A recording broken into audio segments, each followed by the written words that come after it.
Welcome to The Know, I'm Brian. Some people thought that the Assassin's Creed franchise might be getting back to a yearly release schedule after it was announced that last year's Assassin's Creed Origins will be followed this year by Assassin's Creed Odyssey that comes out later this year. But nope, Ubisoft CEO Yves Guillemot said at Gamescom to not expect a new Assassin's Creed game next year. Instead, he said they're going to support Odyssey, which makes sense. It's coming out in the fall. GameSpot reported that the reason Odyssey and Origins came out in back-to-back years, pretty simple reason, they were developed at the same time. Guillemot said, it's just because the teams were working separately, so we have two games now, one year after the other, but next year you're not going to have a fully fledged one. Assassin's Creed Odyssey, it's coming out October 5th for the PlayStation 4, PC, and Xbox One. All right, an improved version of Halo, the Master Chief Collection, is coming to Xbox Game Pass next month. Now, this version is going to have enhanced visuals with up to 4K UHD resolution on the Xbox One X. It'll also have improved matchmaking, offline LAN play, as well as faster load times. Hopefully they fix a lot of the bugs too, because that collection has had some issues over the years.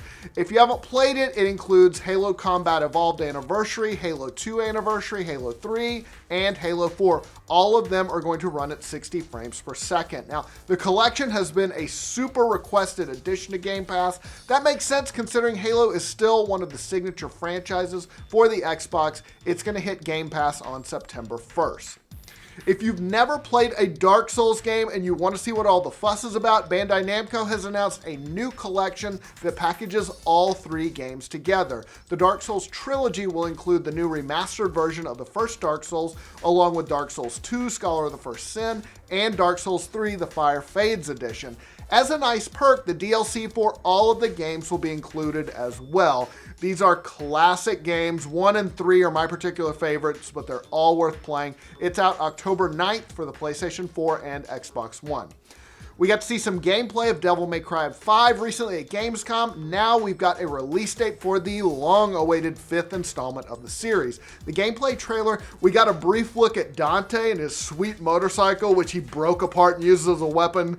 It was so badass. The trailer also showed off new mechanical arms called Devil Breakers, which give your character special powers. Then at the end, we got a release date, March 8th of 2019. So a little bit of a wait still, but it's nice to see that there's light at the end of the tunnel. I'm a huge Devil May Cry fan. I can't wait. Speaking of release dates, the long-awaited Shenmue III also got one at Gamescom. Thanks, Gamescom. Y'all have been really delivering this year. It's going to come out August 27th of next year. That would make it almost 20 years since the first game released back in 1999. Gee, it has been that long. Man, I feel old. Probably because I am old. Sadly, there was no Gamescom appearance by series creator Yu Suzuki, but the development team at EaseNet did show off a new trailer of the game. It looked great. The third installment of the series has raised more than $6.4 million on Kickstarter. It's going to be released for PC and PlayStation 4. All right, reviews for Guacamelee 2 are in, and critics they're pretty positive about the action platformer. It's got an 87 on OpenCritic and an 85 currently on Metacritic. Those are both pretty good reviews. The game incorporates platforming, Mexican culture, and Metroidvania elements. It was praised by critics as a great successor to the 2013 original. Destructoid wrote, "Not once during my playthrough of Guacamelee 2 did I feel bored or look at the clock, and once I was done, I felt compelled to hunt down everything I miss." Oh man, that gets me psyched to play. This is one of those I'm going to platinum, I can tell. Eurogamer called it colorful, characterful, and disarmingly charming. It's out now for PC and PlayStation 4. A remake of Luigi's Mansion is coming to the 3DS. Man, the 3DS, good for you for hanging in there.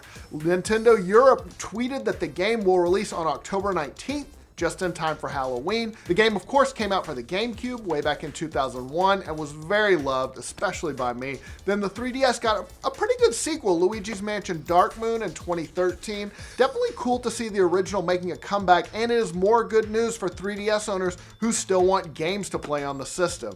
Man, it is old. Luigi's going to be like sucking up the ghost of the 3DS. That would be sweet. Saints Row is coming to the Switch. Well, Saints Row the Third to be exact. Publisher Deep Silver, which has taken over the series after the original THQ went bankrupt, announced the port in a tweet and said that more info to be revealed in due course.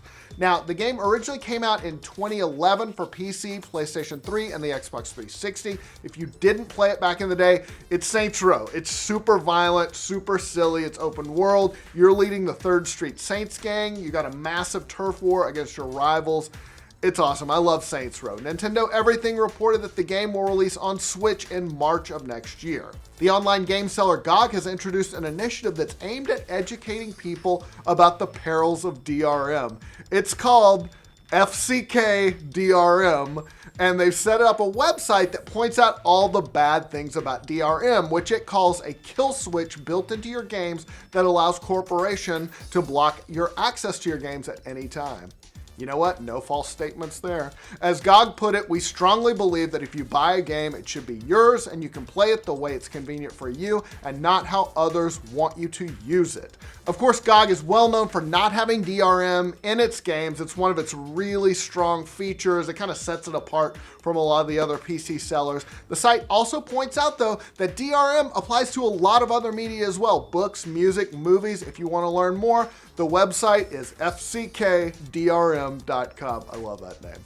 Showing once again that anything popular a decade ago is prime material for resurrection, Veronica Mars might be coming back. The Hollywood Reporter says that creator Rob Thomas is close to a deal with Hulu for a new season of the show. If it's been a minute and you need a refresher, the original series was about a teenage girl played by Kristen Bell who dabbled in some detective work to solve mysteries in her town. In 2014, they finally made the movie follow-up to the series after a successful crowdfunding campaign that brought the now grown-up Veronica Mars back to her hometown to, of course, help solve a murder. She solved all kinds of shit back then. The movie was a flop, made under $3.5 million in less than 350 theaters. Wow, that was a flop. But it doesn't mean that fans wouldn't tune in for a new TV series. The deal is still being struck, but it's known that Rob Thomas, Kristen Bell, and most, if not all, the supporting cast is expected to return.